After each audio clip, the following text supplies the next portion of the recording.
So, today we got a chance to get our hands on the upcoming content coming to Rainbow Six Siege with the forthcoming Blood Orchid update, and we played with three new operators. So that's the new attacker Ling, defenders Lesion and Ela, and that's in a bomb defusal match on the new map Theme Park. Now you can see the footage playing out now while I talk, and now we're just going to offer you some of the direct thoughts on the operators. Now it's interesting. I think all of the new operators are themed around kind of traps and gadgetry.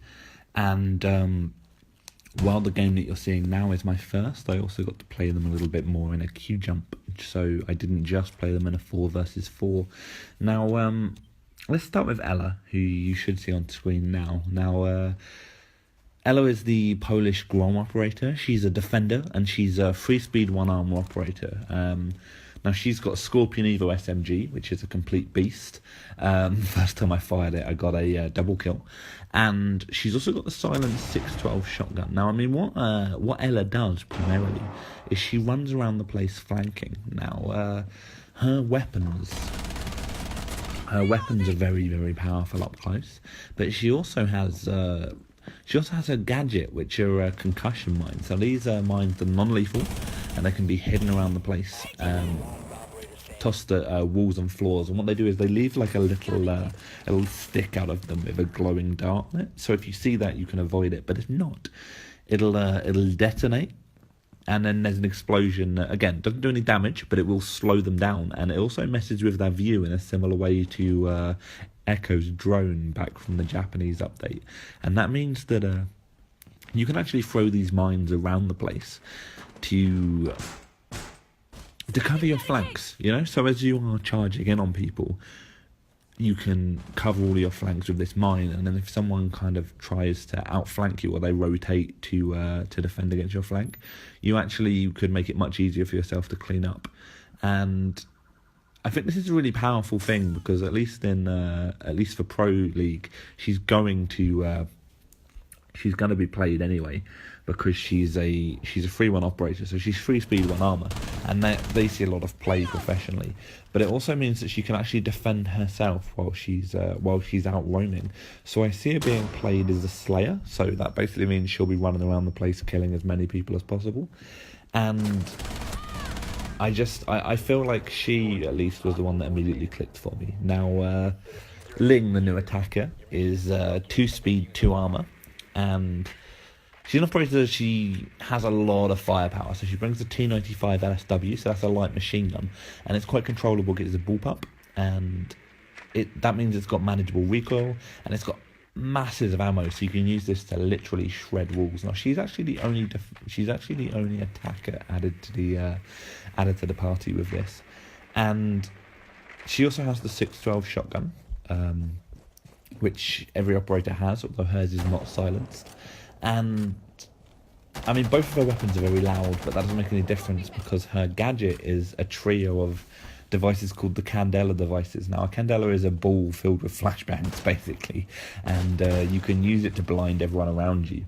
And Ling's immune to her own flashbangs, but they work in an interesting way, because you can throw them as a grenade, and you can also put them on a wall like Fuse, and you can blast through in the same way that Fuse's cluster charges go off, blinding everyone in the room. But the longer that you hold the button when you deploy the device is the Fuse, so you can throw a grenade really closely at someone and you can blind them instantly, or you can throw it and hold it down for a longer fuse, so you can bowl it through a drone hole, or throw it through a window, or you could time it so that just as you assault the room, everyone in it gets blinded.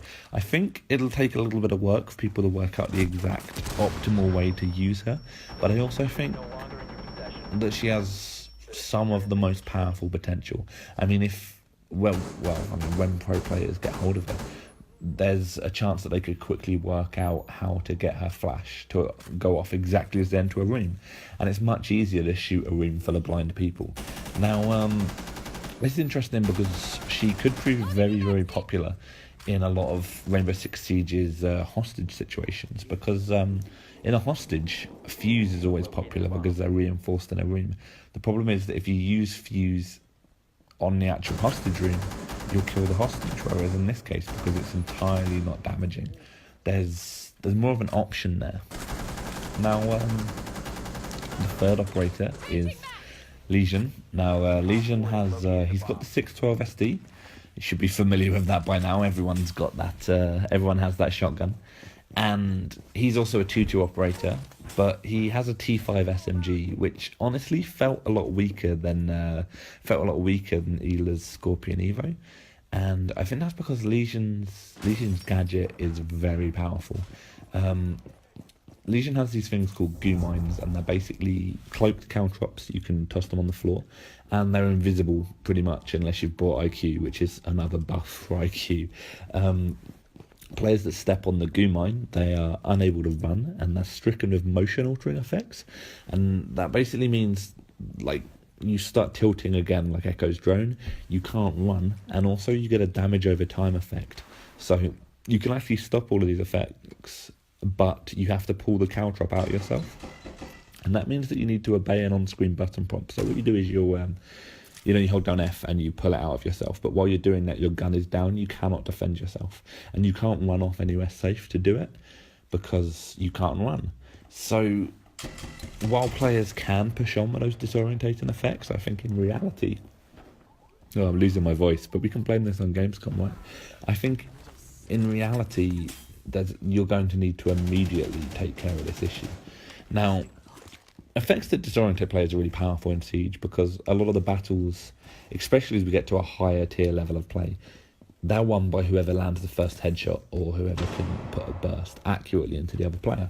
Now, when you mess with someone's vision and also disable their ability to run, the goo mines are really punishing. So if you're ill-prepared, if you can't put down proper covering fire, or if you catch the attacker's roamer with the goo mine, then they're weak and you can take them out.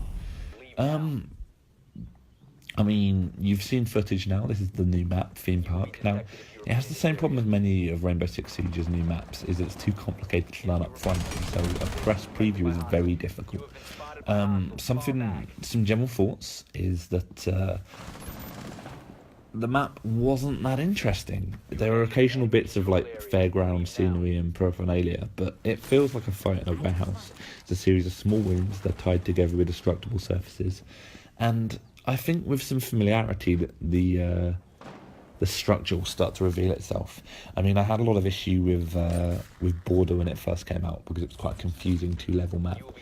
But now I understand the full thing, and I feel like because Siege's maps are quite complex and they tend to be kind of nested because of the destructibility, it's something that needs a lot of playtime. But at least for now, I feel like fights in this map are going to be close ranged and dirty, so it's going to work really well for someone like Ela's flanking techniques, but I would also expect people like Caveira to dominate. Now, Caveira can run around the place quite quickly, and I think she'll be able to interrogate some pick teams apart with guerrilla tactics. And so I feel like you'll see a lot of people running around up close. And those are our thoughts.